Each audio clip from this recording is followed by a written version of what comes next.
अब जब कुंडलिनी लांग गई, अगर आपकी कुंडली ने छेदा, आप कुंडलिनी जागृत कर सकते हैं। आप जितने भी लोग पार हो गए आप कुंडलिनी जागृत कर सकते हैं और थोड़े देर बाद उनको पार भी कर सकते। देखिए अभी सिर्फ निर्विचार में आपको इतना मिल गया और जैसे ही आप पार हो गए आपको ये वरदान मिल गया, चाहे आपके चक्र पकड़े हों लेकिन आप दूसरे की कुंडलिनी बिल्कुल निर्मल रूप से जागृत कर देंगे, वो छूने वाली नहीं होगा। आपके चक्र चाहे पकड़े उसके चक्र पे असर नहीं है। देखिए कमाल है सहयोग। अब यहाँ जितने सहयोगी बैठे हैं वो इस बात की दाद दे, उनके खुद चक्र पकड़े रहे लेकिन जब वो जागृति देते हैं तो जागृति पूर्णतया निर्मल होती है। आश्चर्य की बात लेकिन है, इससे और क्या ज्यादा चाहिए। आपके हाथ से कुंडलिनी जागृत होगी, आपके हाथ से कुंडलिनी चढ़ेगी। हमारे पैर पे तो आपने देखा ही होगा कि कुंडलिनी का स्पंदन तक आप अच्छे से देख सकते हैं, लेकिन आप भी जब कुंडलिनी चढ़ाएंगे तो आप उसे देख सकेंगे। आपको पता चलेगा कि यहाँ तक ठंडा आया, यहाँ तक ठंडा आया, यहाँ तक ठंडा आया। चक्रों को अगर आप सीख लें कि उसको किस तरह से बांधना चाहिए, किस तरह से उसको ऊपर उठाना चाहिए, अगर इसकी आप कला सीख लें जो विद्या है, यही विद्या का मतलब यह है कि कुंडलिनी का चढ़ाना और पार कराना और उसके लिए अधिकारी होना। अधिकार होने के बाद अब आप अधिकारी हो गए, आप किसी की भी कुंडलिनी चढ़ाइए, बैठे बिठाए। दूसरा इसका अधिकार माने सामूहिक चेतना में आप आ गए। अब इसके अधिकार में आपसे क्या वर्णन करूं, कितने अनंत अधिकार आपने प्राप्त किए। क्या आपको समझ लीजिए जानना है किसी के बारे में, सारे दूरदर्शी यंत्र वगैरह सब अब चालू हो जाते हैं। हमारे यहाँ एक साहब है अंग्रेज, उनके पिताजी बहुत बीमार थे, तो वो कहा कि माँ बहुत दिनों से मुझे चिट्ठियां नहीं, क्या करूं। मैंने कहा उसमें क्या, तू जरा ऐसे करके देखो। देखा तो इस जगह में पकड़ आई। अब ये जो है ये पिता का स्थान है, ये माता का स्थान है, ये चक्र पकड़ा पिता का। तो इसका मतलब यह है कि गले में ब्रोंकाइटिस कुछ तो कुछ बड़ी सीरियस चीज हो गई। उन्होंने फोन किया तो उनकी अम्मा आई, फोन पे पूछा कि क्या बात है, पिता कैसे। कल उनको बहुत सीरियस ब्रोंकाइटिस है। इन्होंने यूं अपना हाथ घुमाना शुरू किया। अब देख लीजिए ये भी आपको शक्ति है। इस तरह से उसको सफाई करनी शुरू कर दी और अपने को आराम पाया। वहां पिताजी भी ठीक हो। आप विश्वास नहीं करेंगे, ये है शक्ति आपके अंदर, ये आ गई। आप अपने समझते क्या है, अरे आप लोग पार हो गए, संत हो गए, बहुत महानुभाव लोग हैं, लेकिन आप जानते नहीं कि उस सहयोग में सबसे बड़ी चीज नम्रता आ जाती है।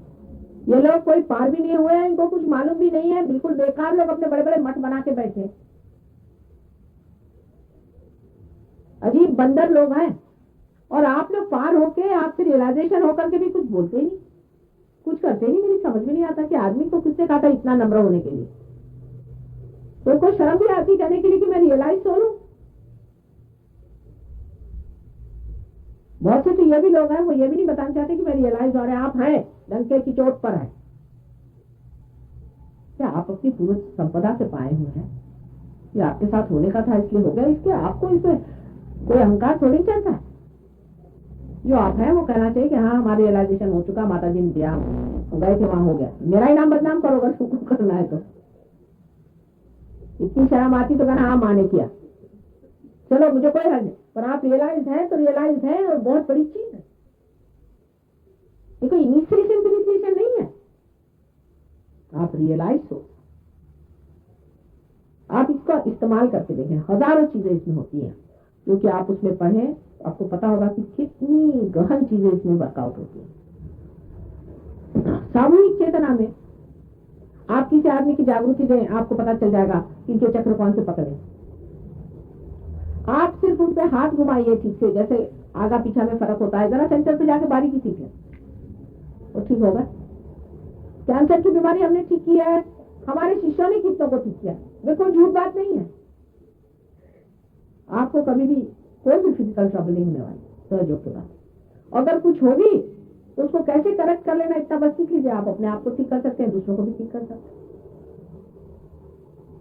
मैंने ये तो ऐसी चीज है कि सारा भंडार आपका खुल गया, लेकिन आप अगर उसको इस्तेमाल ही नहीं करना चाहें तो मैं क्या कर सकती हूँ, थोड़े दिन में फिर ताला पड़ जाएगा। तो इसको आप इस्तेमाल करें और देखें कि आपकी स्वयं की शक्ति कितनी जागरूक है। अब जो गुरु लोग आपको दिखाते हैं सब चमत्कार दुनिया भर के, और उन्होंने आपको तो कोई शक्ति नहीं दी,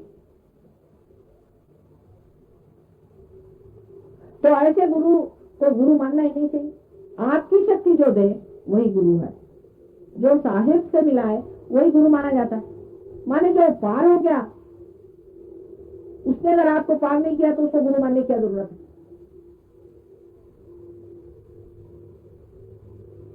इसलिए किसी के सामने भी ये माथा झुकाने की जरूरत नहीं, कभी जरूरत नहीं। हजारों लोगों को झुका दीजिए, आप नहीं झुकाना, आप पार आदमी, आप उनसे ऊंचे हैं। अब ये वाइब्रेट की अवेयरनेस आपके अंदर आ गई, आपके अंदर से वाइब्रेशन आ रहा है। आप इससे जो भी सवाल चाहे पूछे। बहुत से सवाल पूछ करके बहुत से लोग पार हो गए, आप जानते हैं। ये वाइब्रेट की अवेयरनेस है, या आपका कंप्यूटर शुरू हो गया। इसी से सब कुछ अब जानना है। जैसे आदमी अपनी मानवता से सब कुछ जानता है, उसी प्रकार रियलाइजेशन के बाद सब इससे जानिए। माँ इसमें क्या करें, वाइब्रेशन देखो। शुरू शुरू में हो सकता है थोड़ी द्विधा हो जाएगी, थोड़ा कंफ्यूजन हो जाएगा, आप सोचेंगे ये सही नहीं है। इस्तेमाल करने के बाद आपको आश्चर्य होगा कि इतना इफेक्ट आता है इसका। हम लोग तो बैठे बैठे सब प्रेसिडेंट, जितने भी प्राइम मिनिस्टर है, सबको बंधन देते रहते हैं सुबह शाम तक। ये धंधा होता है, इनके सुबुद्धि आए, इनको सुबुद्धि आए, इनका ठीक हो, ये हो वो हो। एक दिन निक्सन साहब को वाइब्रेशन दे रहे थे, तो सोचा इनका कल्याण होने वाला है।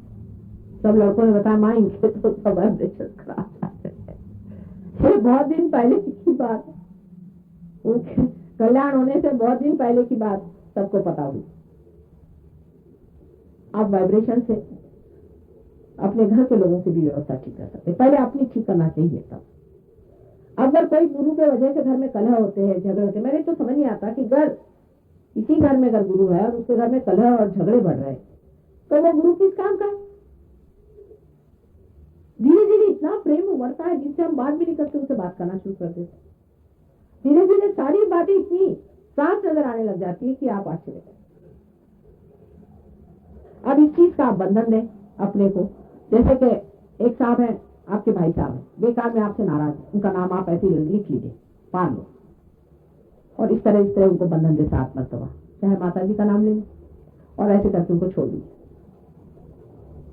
आप देखिएगा नक्शा बदला नजर आएगा, थोड़े दिन में ठीक हो जाएंगे। क्योंकि ये प्यार के बंधन है, ये प्यार की शक्ति का यूज करना है। ये भी प्यार की शक्ति है जो बताती है, जो सामूहिक चेतना में आपको ले गई है, और जो आपकी सामूहिकता जो है उससे उसने जागरूक कर दिया है, और इसलिए आप सामूहिक जितने भी प्रश्न हैं उनका उत्तर यहाँ पा सकते। लेकिन सिर्फ एक ही अड़चन हर जगह है, उसको भूलना नहीं चाहिए, और इसलिए कभी घबराना भी नहीं चाहिए कि मनुष्य की स्वतंत्रता छीनी नहीं जाएगी कभी भी। कोई अगर राक्षस होना चाहे तो आप उसको भगवान नहीं बना सकते जब तक वो न कहे कि आप मुझे इस रास्ते पर डालें। किसी की भी स्वतंत्रता सहयोग में छीन नहीं सकती। यही एक अड़चन है, और इसके यही अड़चन अगर आदमी हल कर जाए तो काम बन जाए।